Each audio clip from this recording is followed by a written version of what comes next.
Hello and welcome to VocterGaming.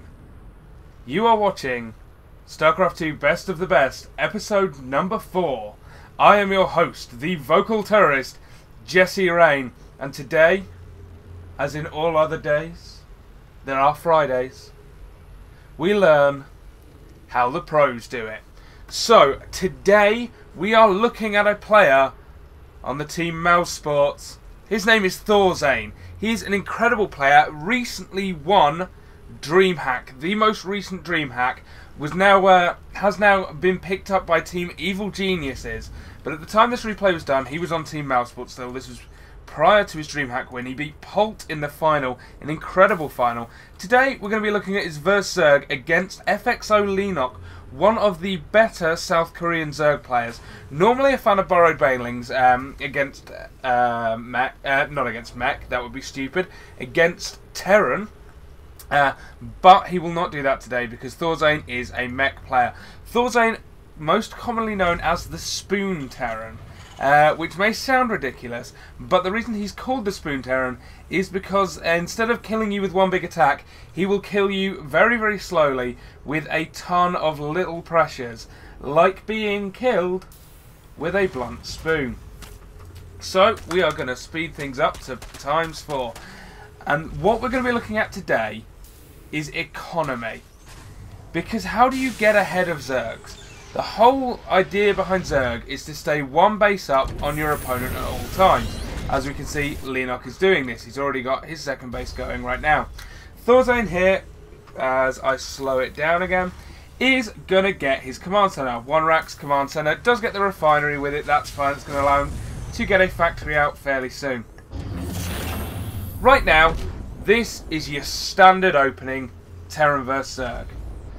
It's not as standard now because nowadays these queens that Leenock is building, as you can see them there, now have 5 range against ground units instead of 3, which means you can't go and harass mineral lines and creep very well. But Hellions coming out of a factory still give you map control. It still denies Leenock the chance to scout with Lings properly. So, like we say, so far so good, so standard.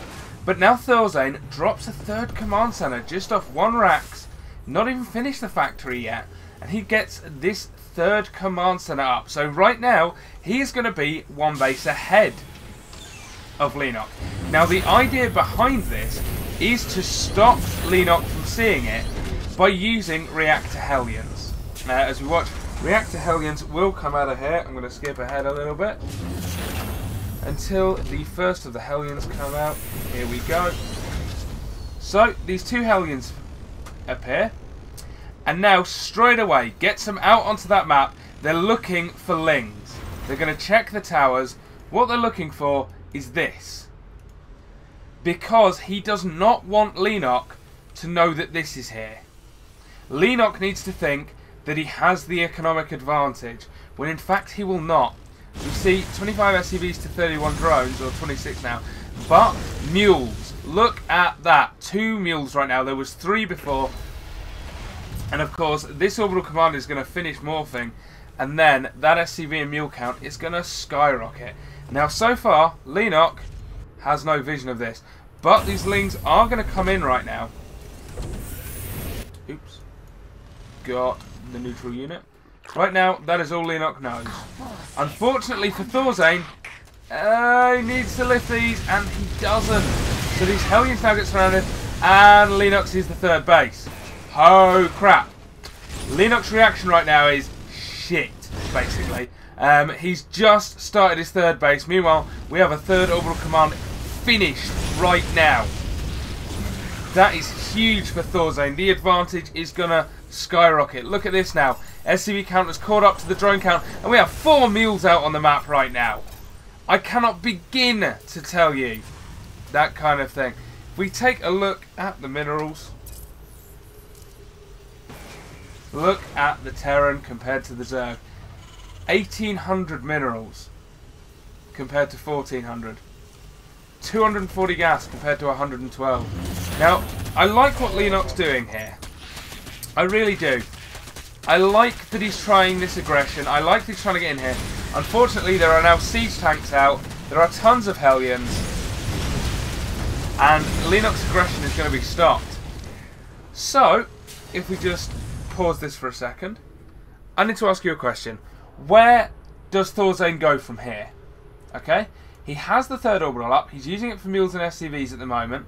Eventually he will float it down here once he reaches saturation on this base and this base. Already saturated on this base. You need about 32, between 30 and 33 generally SCVs before it starts to get saturated and you want to start moving drones about, SCVs about. So where does he go from here? He's got the second factory out, he's got siege tanks, he's got Hellions, he's clearly going mech. What is the next step? Because Lennox adding a third base, his third base is finished now, so they are even on bases. Perhaps a timing attack.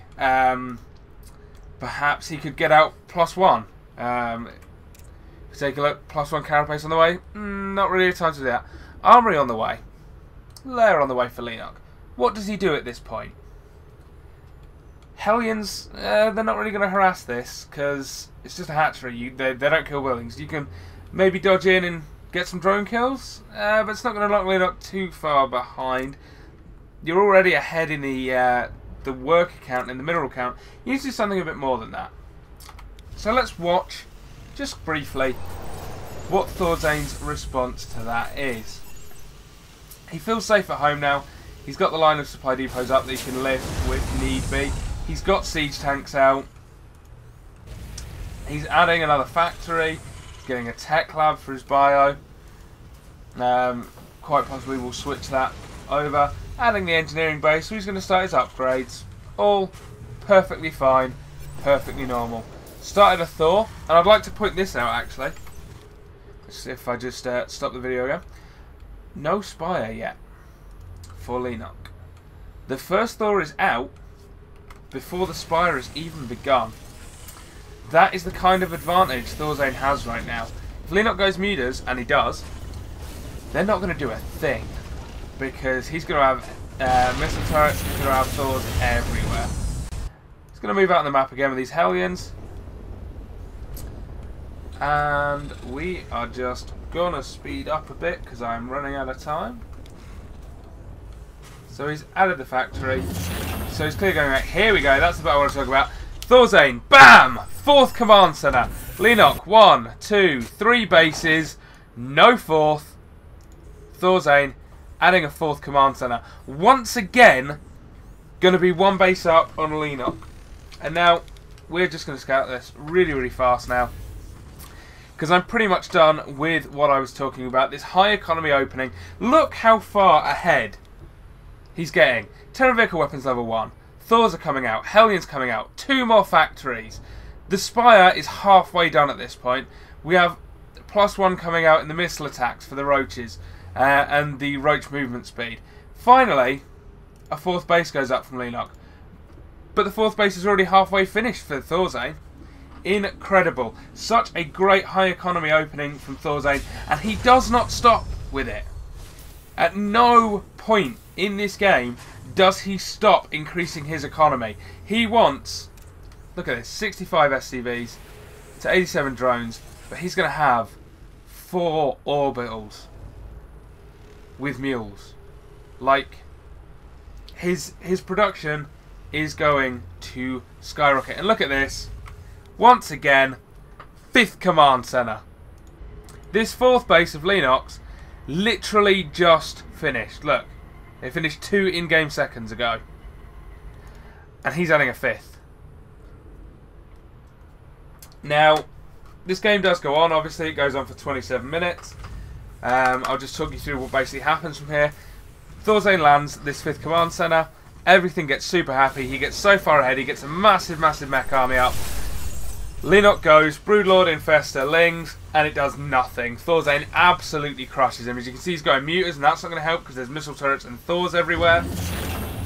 Thorzane absolutely crushes this, and it is entirely thanks to his high economy opening.